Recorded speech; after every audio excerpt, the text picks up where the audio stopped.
Hi everyone, this is Angela from Kaukauna Public Library for another night of Read Along with Wilbur. We'll be reading chapters 14, 15, and 16 of Charlotte's Web tonight. Chapter 14, Dr. Dorian. The next day was Saturday. Fern stood at the kitchen sink drying the breakfast dishes as her mother washed them. Mrs. Arabelle worked silently. She hoped Fern would go out and play with other children, instead of heading for the Zuckerman's barn to sit and watch animals. "Charlotte is the best storyteller I ever heard," said Fern, poking her dish towel into a cereal bowl. "Fern," said her mother sternly, "you must not invent things. You know spiders don't tell stories. Spiders can't talk." "Charlotte can," replied Fern. "She doesn't talk very loud, but she talks." "What kind of story did she tell?" asked Mrs. Arabelle. "Well," began Fern, "she told us about a cousin of hers who caught a fish in her web.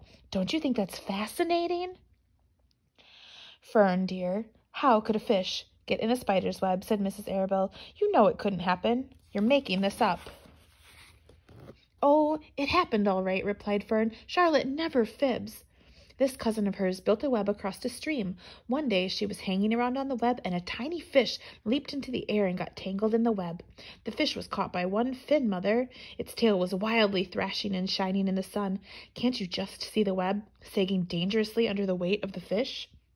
Charlotte's cousin kept slipping in, dodging out, and she was beaten mercilessly over the head by the wildly thrashing tail, dancing in, dancing out, throwing— "Fern!" snapped her mother. "Stop it! Stop inventing these wild tales." "I'm not inventing," said Fern. "I'm just telling you the facts." "What finally happened?" asked her mother, whose curiosity began to get the better of her. "Charlotte's cousin won. She wrapped the fish up, and then she ate him when she got good and ready. Spiders have to eat, the same as the rest of us." "Yes, I suppose they do," said Mrs. Arabelle vaguely. "Charlotte has another cousin who's a balloonist. She stands on her head, lets out a lot of line, and is carried aloft on the wind. Mother, wouldn't you simply love to do that?" "Yes, I would, come to think of it," replied Mrs. Arabelle. "But, Fern, darling, I wish you would play outdoors today instead of going to Uncle Homer's barn. Find some of your playmates and do something nice outdoors. You're spending too much time in that barn. It isn't good for you to be alone so much." "Alone?" said Fern. "Alone? My best friends are in the barn. It is a very sociable place, not at all lonely." Fern disappeared after a while, walking down the road toward Zuckerman's farm. Her mother dusted the sitting room. As she worked, she kept thinking about Fern. It didn't seem natural for a little girl to be so interested in animals. Finally, Mrs. Arabelle made up her mind. She would pay a call on old Dr. Dorian and ask his advice.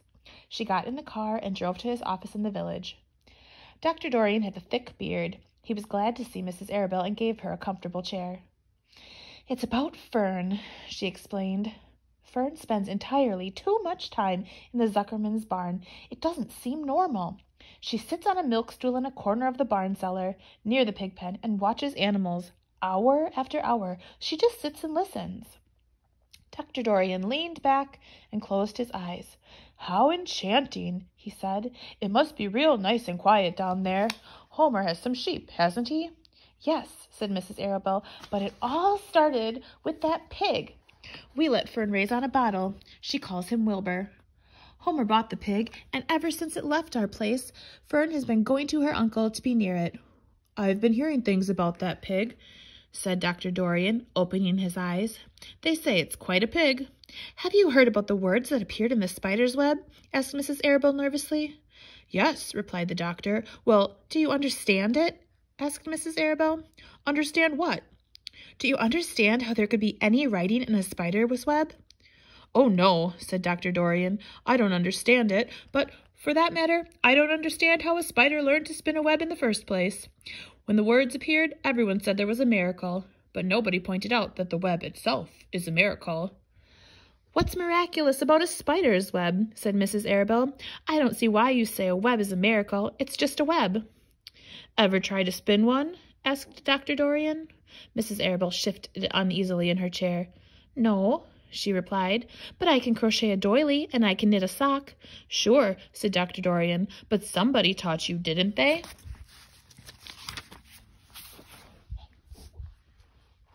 "Hey." "My mother taught me." Well, who taught a spider? A young spider knows how to spin a web without any instructions from anybody. Don't you regard that as a miracle? I suppose so, said Mrs. Arabelle. I never looked at it that way before. Still, I don't understand how those words got into the web. I don't understand it, and I don't like what I don't understand. None of us do, said Dr. Dorian, sighing. I'm a doctor. Doctors are supposed to understand everything, but I don't understand everything, and I don't intend to let it worry me. Arabelle fidgeted. Fern says the animals talk to each other, Dr. Dorian. Do you believe animals talk? I never heard one say anything, he replied, but that proves nothing. It is quite possible that an animal has spoken civilly to me and that I didn't catch the remark because I wasn't paying attention. Children pay better attention than grown-ups. If Fern says the animals in Zuckerman's barn talk, I'm quite ready to believe her. Perhaps if people talked less, animals would talk more. People are incessant talkers. I can give you my word on that. Well, I feel better about Fern, said Mrs. Arabelle. You don't think I need worry about her? Well, she looks well? Oh, yes. Appetite good? Oh, yes, she's always hungry. Sleep well at night? Oh, yes. Then don't worry, said the doctor. Do you think she'll ever start thinking about something besides pigs and sheep and geese and spiders? How old is Fern? She's 8. Well, said Dr. Dorian, I think she'll always love animals, but I doubt that she spends her entire life in Zuckerman's barn cellar. How about boys? Does she know any boys? She knows Henry Fussy, said Mrs. Arabelle brightly. Dr. Dorian closed his eyes again and went into deep thought. Henry Fussy, he commented. Remarkable. Well, I don't think you have anything to worry about. Let Fern associate with her friends in the barn if she wants to. I would say, offhand, that spiders and pigs are fully as interesting as Henry Fussy. Yet, I predict that the day will come when even Henry will drop some chance remark that catches Fern's attention. It's amazing how children change from year to year. How's Avery? He asked, opening his eyes wide. Oh, Avery, chuckled Mrs. Arabelle. Avery is always fine. Of course, he gets into poison ivy and gets stung by wasps and bees and brings frogs and snakes home and breaks everything he lays his hands on. He's fine. Good, said the doctor. Mrs. Arabelle said goodbye and thanked Dr. Dorian very much for his advice. She felt greatly relieved. Chapter 15. The Crickets. The crickets sang in the grasses. They sang the song of summer's ending, a sad, monotonous song. Summer is over and gone, they sang, over and gone, summer is dying, dying. The crickets felt it was their duty to warn everybody that summertime cannot last forever. Even on the most beautiful days in the whole year, the days when summer is changing into fall, the crickets spread the rumor of sadness and change. Everybody heard the song of the crickets. Avery and Fern heard it as they walked the dusty road. They knew that school would soon begin again. The young geese heard it and knew that they would never be little goslings again. Charlotte heard it and knew that she hadn't much time left. Mrs. Zuckerman, at work in the kitchen, heard the crickets, and a sadness came over her, too. Another summer gone, she sighed. Lurvy, at work building a crate for Wilbur, heard the song and knew it was time to dig potatoes.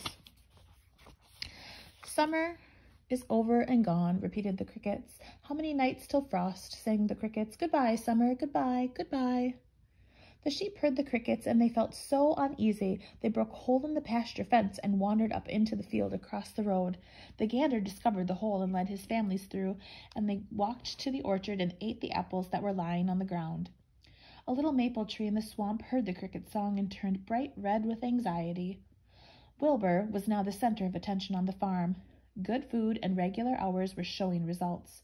Wilbur was a pig any man would be proud of. One day, more than 100 people came to stand at his yard and admire him. Charlotte had written the word radiant, and Wilbur really looked radiant as he stood in the golden sunlight. Ever since the spider had befriended him, he had done his best to live up to his reputation. When Charlotte's Web said, "some pig," Wilbur had tried hard to look like some pig. When Charlotte's Web said, "terrific," Wilbur had tried to look terrific. And now that the web said radiant, he did everything possible to make himself glow. It is not easy to look radiant, but Wilbur threw himself into it with a will. He would turn his head slightly and blink his long eyelashes. Then he would breathe deeply, and when his audience grew bored, he would spring into the air and do a backflip with a half twist. At this, the crowd would yell and cheer. "How's that pig?" Mr. Zuckerman would ask. Well pleased with himself, "That pig is radiant." Some of Wilbur's friends in the barn worried for fear all this attention would go to his head and make him stuck up, but it never did. Wilbur was modest. Fame did not spoil him. He still worried some about the future, as he could barely believe that a mere spider would be able to save him. Sometimes at night he would have a bad dream. He would dream that men were coming to get him with knives and guns, but that was only a dream. In the daytime, Wilbur usually felt happy and confident. No pig ever had truer friends, and he realized that friendship is one of the most satisfying things in the world. Even the song of the crickets did not make Wilbur too sad. He knew it was almost time for the county fair, and he was looking forward to the trip. If he could distinguish himself at the fair and maybe win some prize money, he was sure Zuckerman would let him live. Charlotte had worries of her own, but she kept quiet about them. One morning, Wilbur asked her about the fair. "You're going with me, aren't you, Charlotte?" he said. "Well, I don't know," replied Charlotte. "The fair comes at a bad time for me. I shall find it inconvenient to leave home even for a few days." "Why?" asked Wilbur. "Oh, I just don't feel like leaving my web. Too much going on around here." "Please come with me," begged Wilbur. "I need you, Charlotte. I can't stand going to the fair without you. You've got to come along." "No," said Charlotte. "I believe I'd better stay home and see if I can't get some work done." "What kind of work?" asked Wilbur. "Egg laying. It's time I made an egg sack and filled it with eggs." "I didn't know you could lay eggs," said Wilbur in amazement. "Oh, sure," said the spider. "I'm versatile." "What does versatile mean? Full of eggs?" asked Wilbur. "Certainly not," said Charlotte. "Versatile means I can turn with ease from one thing to another. It means I don't have to limit my activities to spinning and trapping and stunts like that." "Why don't you come with me to the fairgrounds and lay your eggs there?" pleaded Wilbur. "It would be wonderful fun." Charlotte gave her web a twitch and moodily watched it sway. "I'm afraid not," she said. "You don't know the first thing about laying eggs, Wilbur. I can't arrange my family duties to suit the management of the county fair. When I get ready to lay eggs, I have to lay eggs, fair or no fair. However, I don't want you to worry about it. You might lose weight. We'll leave it this way. I'll come to the fair if I possibly can." "Oh, good," said Wilbur. "I know you wouldn't forsake me just when I need you most." All that day, Wilbur stayed inside, taking life easy in the straw. Charlotte rested and ate a grasshopper. She knew that she couldn't help Wilbur much longer. In a few days, she would have to drop everything and build a beautiful little sack that would hold her eggs. Chapter 16. Off to the fair. The night before the county fair, everybody went to bed early. Fern and Avery were in bed by 8. Avery lay dreaming that the Ferris wheel had stopped and that he was in the top car. Fern lay dreaming that she was getting sick in the swings. Lurvy was in bed by 8:30. He lay dreaming that he was throwing baseballs at a cloth cat and winning a giant Navajo blanket. Mr. and Mrs. Zuckerman were in bed by 9. Mrs. Zuckerman lay dreaming about a deep freeze unit. Mr. Zuckerman lay dreaming about Wilbur. He dreamt that Wilbur had grown until he was 116 feet long and 92 feet high, and that he had won all the prizes at the fair and was covered with blue ribbons, and even a blue ribbon tied to the end of his tail. Down in the barn cellar, the animals too went to sleep early, all except Charlotte. Tomorrow would be fair day. Every creature planned to get up early to see Wilbur off on his great adventure. When morning came, everybody got up at daylight. The day was hot. Up the road at the Arabelle's house, Fern lugged a pail of hot water to her room and took a sponge bath. Then she put on her prettiest dress because she knew she would see boys at the fair. Mrs. Arabelle scrubbed the back of Avery's neck and wet his hair and parted it and brushed it down hard till it stuck to the top of his head, all but about 6 hairs that stood straight up. Avery put on clean underwear, clean blue jeans, and a clean shirt. Mr. Arabelle dressed, ate breakfast, and then went out and polished his truck. He had offered to drive everybody to the fair, including Wilbur. Bright and early, Lurvy put clean straw in Wilbur's crate and lifted it into the pig pen. The crate was green. In gold letters, it said, Zuckerman's Famous Pig.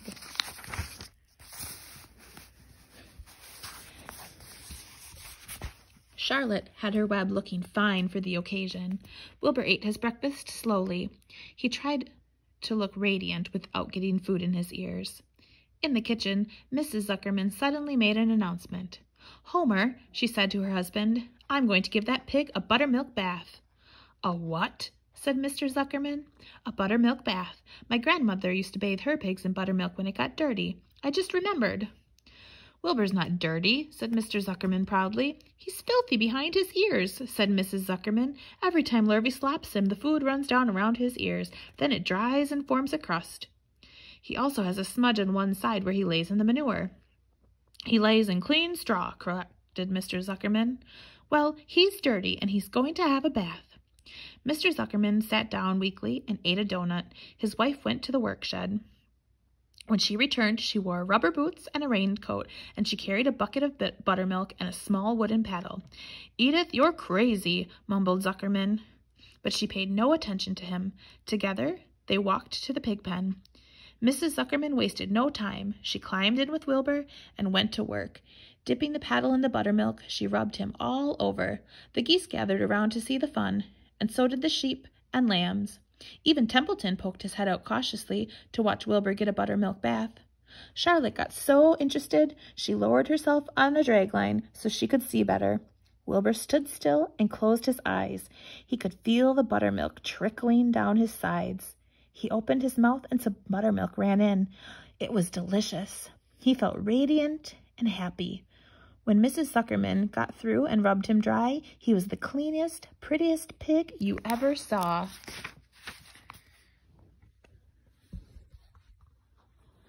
He was pure white, pink around the ears and snout, and smooth as silk. The Zuckermans went up to change into their best clothes. Lurvy went to shave and put on his plaid shirt and his purple necktie. Animals were left to themselves in the barn. The 7 goslings paraded around and around their mother. "Please, please, please take us to the fair," begged a gosling. Then all 7 began teasing to go. "Please, please, please, please, please, please, please." They made quite a racket. "Children," snapped the goose, "we're staying quietly at home while Wilbur is going to the fair." Just then Charlotte interrupted. "I shall go too," she said softly. "I have decided to go with Wilbur. He may need me. We can't tell what may happen at the fairgrounds. Somebody's got to go along who knows how to write. And I think Templeton better come too. Might need somebody to run errands and do general work." "I'm staying right here," grumbled the rat. "I haven't the slightest interest in the fair." "That's because you've never been to one," remarked the old sheep. "A fair is a rat's paradise. Everybody spills food at a fair. A rat can creep out late at night and have a feast. In the horse barn, you will find oats that the trotters and pacers have spilled. In the trampled grass of the infield, you'll find old discarded lunch boxes containing the foul remains of peanut butter sandwiches, hard-boiled eggs, cracker crumbs, bits of donuts, and particles of cheese. In the hard-packed dirt of the midway, after the glaring lights are out and the people have gone home, you will find a veritable treasure of popcorn fragments, frozen custard dribblings, candied apples abandoned by tired children, sugar fluff crystals, salted almonds, popsicles, partially gnawed ice cream cones, and the wooden sticks of lollipops. Everywhere is loot for a rat, in tents, in booths, in haylofts. Why, a fair has enough disgusting leftover food to satisfy a whole army of rats." Templeton's eyes were blazing. "Is it true?" he asked. "Is this appetizing yarn of yours true? I like high living, and what you say tempts me." "It is true," said the old sheep. "Go to the fair, Templeton. You will find that the conditions at the fair will wildly surpass your dreams. Buckets with sour mash sticking to them, tin cans containing particles of tuna fish, greasy paper bags stuffed with rotten—" "That's enough!" cried Templeton. "Don't tell me any more. I'm going." "Good," said Charlotte, winking at the old sheep. "Now then, there is no time to be lost. Wilbur will soon be put into the crate. Templeton, I must get in the crate right now and hide ourselves." The rat didn't waste a minute. He scampered over to the crate, crawled between the slats, and pulled straw up over him so he was hidden from sight. "All right," said Charlotte. "I'm next. She sailed into the air, let out a dragline, and dropped gently to the ground. Then she climbed the side of the crate and hid herself inside a keyhole in the top board. The old sheep nodded. "What cargo?" she said. "That sign ought to say Zuckerman's favorite pig and 2 stowaways." "Look out, the people are coming," shouted the gander. "Cheese it, cheese it, cheese it." The big truck, with Mr. Arable at the wheel, backed slowly down toward the barnyard. Lurvy and Mr. Zuckerman walked alongside. Fern and Avery were standing in the body of the truck, hanging onto the sideboards. "Listen to me," whispered the old sheep to Wilbur.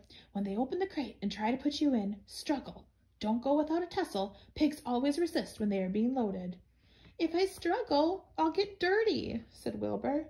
"Never mind that. Do as I say. Struggle. If you were to walk into the crate without resisting, Zuckerman might think you were bewitched. He'd be scared to go to the fair." Templeton poked his head out through the straw. "Struggle if you must," he said, "but kindly remember that I am hiding down here in this crate, and I don't want to be stepped on or kicked in the face or pummeled or crushed in any way, or squashed or buffeted about, or bruised or lacerated or scarred or biffed. Just watch what you're doing, Mr. Radiant, when they get shoving you in." "Be quiet, Templeton," said the sheep. "Pull in your head. They're coming. Look radiant, Wilbur. Lay low, Charlotte. Take it up, geese." The truck backed slowly to the pig pen and stopped. Mr. Arable cut the motor, got out, walked around to the rear, and lowered the tailgate. The geese cheered. Mrs. Arable got out of the truck. Fern and Avery jumped to the ground. Mrs. Zuckerman came walking down from the house. Everybody lined up at the fence and stood for a moment, admiring Wilbur and the beautiful green crate. Nobody realized that the crate already contained a rat and a spider. "That's some pig," said Mrs. Arable. "He's terrific," said Lurvy. "He's very radiant," said Fern, remembering the day he was born. "Well," said Mrs. Zuckerman, "he's clean anyway. The buttermilk certainly helped." Mr. Arable studied Wilbur carefully. "Yes, he's a wonderful pig," he said. "It's hard to believe that he was the runt of the litter. You'll get some extra good ham and bacon, Homer, when it comes time to kill that pig." Wilbur heard these words, and his heart almost stopped. "I think I'm going to faint," he whispered to the old sheep, who was watching. "Kneel down," whispered the old sheep. "Let the blood rush to your head." Wilbur sank to his knees, all radiance gone. His eyes closed. "Look!" screamed Fern. "He's fading away!" "Hey, watch me!" yelled Avery, crawling on his 4s into the crate. "I'm a pig! I'm a pig!" Avery's foot touched Templeton under the straw. "What a mess," thought the rat. "What fantastic creatures boys are. Why did I let myself get in for this?" The geese saw Avery in the crate and cheered. "Avery, you get out of that crate this instant," commanded his mother. "What do you think you are?" "I'm a pig," cried Avery, tossing handfuls of straw into the air. "Oink, oink, oink!" "The truck is rolling away, Papa." The truck, with no one at the wheel, had started to roll downhill. Mr. Arable dashed to the driver's seat and pulled on the emergency brake. The truck stopped. The geese cheered. Charlotte crouched and made herself as small as possible in the keyhole so Avery wouldn't see her. "Come out at once," cried Mrs. Arable. Avery crawled out of the crate on hands and knees, making faces at Wilbur. Wilbur fainted away. "The pig has passed out," said Mrs. Zuckerman. "Throw water on him." "Throw buttermilk on him," suggested Avery. The geese cheered. Lurvy ran for a pail of water. Fern climbed into the pen and knelt by Wilbur's side. "It's sunstroke," said Zuckerman. "The heat is too much for him." "Maybe he's dead," said Avery. "Come out of that pig pen immediately," cried Mrs. Arable. Avery obeyed his mother and climbed into the back of the truck so he could see better. Lurvy returned with cold water and dashed it on Wilbur. "Throw some on me," cried Avery. "I'm hot too." "Oh, keep quiet," hollered Fern. "Keep quiet." Her eyes were brimming with tears. Wilbur, feeling the cold water, came to. He rose slowly to his feet while the geese cheered. "He's up," said Mr. Arable. "I guess there's nothing wrong with him." "I'm hungry," said Avery. "I want a candied apple." "Wilbur's all right now," said Fern. "We can start. I want to take a ride in the Ferris wheel." Mr. Zuckerman and Mr. Arable and Lurvy grabbed the pig and pushed him head first toward the crate. Wilbur began to struggle. The harder the men pushed, the harder he held back. Avery jumped down and joined the men. Wilbur kicked and thrashed and grunted. "Nothing's wrong with this pig," said Mr. Arable cheerfully, pressing his knee against Wilbur's behind. "All together now, boys. Shove!" And with a final heave, they jammed him into the crate. The geese cheered. Lurvy nailed some boards across the end so Wilbur couldn't back out. Then, using all their strength, the men picked up the crate and heaved it aboard the truck. They did not know that under the straw was a rat, and inside a keyhole was a big gray spider. They only saw a pig. "Everybody in," called Mr. Arable. He started the motor. The ladies climbed in beside him. Mr. Zuckerman and Lurvy and Fern and Avery rode him back, hanging onto the sideboards. The truck began to move ahead. The geese cheered. The children answered their cheers, and away everybody went to the fair.